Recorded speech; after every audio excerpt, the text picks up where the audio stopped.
soal metodologi, sebetulnya apakah ada pengaruh metodologi yang menyebabkan undecided voternya 28,7 dan ada penurunan paslon nomor 3 sebetulnya? Kalau dari segi metodologi, apa yang Litbang lakukan selama ini adalah survei periodik yang sengaja mau melihat perubahan-perubahan dari waktu ke waktu. Dengan demikian tidak boleh ada suatu perubahan-perubahan dalam metodologi. Ya, kenapa? Karena mau mengukur perubahan-perubahan, metodenya berbeda, jelas ada perubahan. Itulah kenapa kita lakukan semacam longitudinal survei, tetapi bukan panel survei.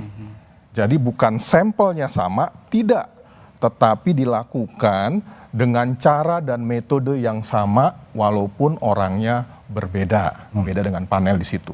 Dari situ kelihatan perubahan-perubahan dan menangkap. Ini yang membedakan, justru kita bisa memahami ketika ada perubahan konfigurasi politik makronya, disitulah terjadi kebimbangan orang untuk menentukan siapa yang akan dipilih. Dibandingkan dengan beberapa katakanlah penyelenggaraan survei yang kita lakukan tidak menggunakan metode seperti ini. Tapi singkat kata, inilah yang namanya survei secara periodik.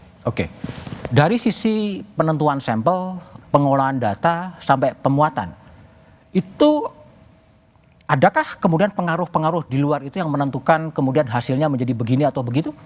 Ya, ini banyak sekali dipertanyakan masyarakat ya, dan kami bersyukur, kami merasa senang karena kita tahu bahwa para pemilih, masyarakat, audiens kami memperhatikan apa yang menjadi bagian dari komitmen kami untuk menunjukkan kepada publik bahwa ini loh hasil dari survei yang kami lakukan secara independen.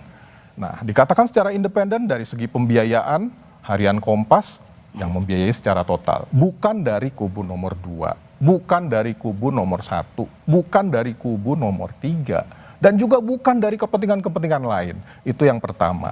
Yang kedua, yang kami lakukan ini adalah suatu metode yang terus-menerus kita lakukan dan kita uji terus-menerus. Bedanya dengan masa-masa lampau, setahun ataupun katakanlah dalam masa pemilu ini, teknologi mengubah. Teknologi ada sebuah keuntungan yang kita peroleh, semua hasil, semua wawancara yang dilakukan, itu semuanya terpantau dalam satu sistem dashboard kita. Terekam semuanya? Terekam semuanya. Koordinatnya, waktu wawancaranya, isi wawancaranya, karena kita menggunakan aplikasi yang memang terbiasa juga di tahun-tahun terakhir ini digunakan oleh lembaga-lembaga survei termasuk kami, yang menekan human error. Nah, dengan demikian kita tahu nih siapa yang sedang melakukan wawancara di mana dan kapan waktunya itu.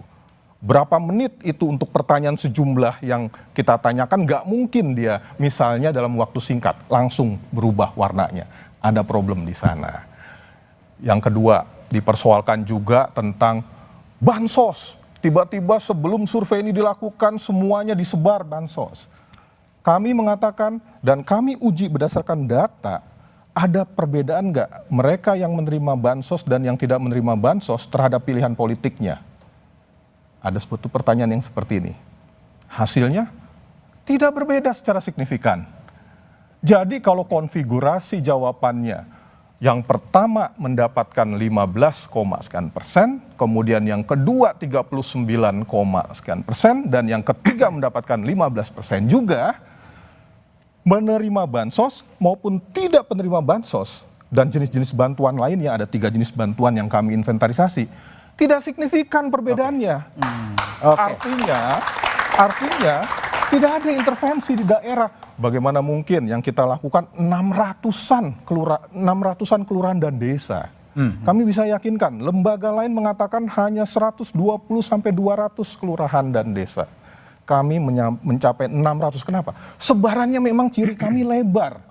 Lebar sekali tersebar sehingga dinamikanya ataupun katakanlah penumpukan pilihan, homogenisasi pilihan tidak terjadi di suatu daerah. Itu yang bisa kami lihat. Jadi itulah hasil survei Litbang Kompas, tapi kemudian bagaimana pasangan calon menanggapi dan kemudian meraih suara-suara yang pasti bimbang? Jawabannya setelah jeda berikut ini.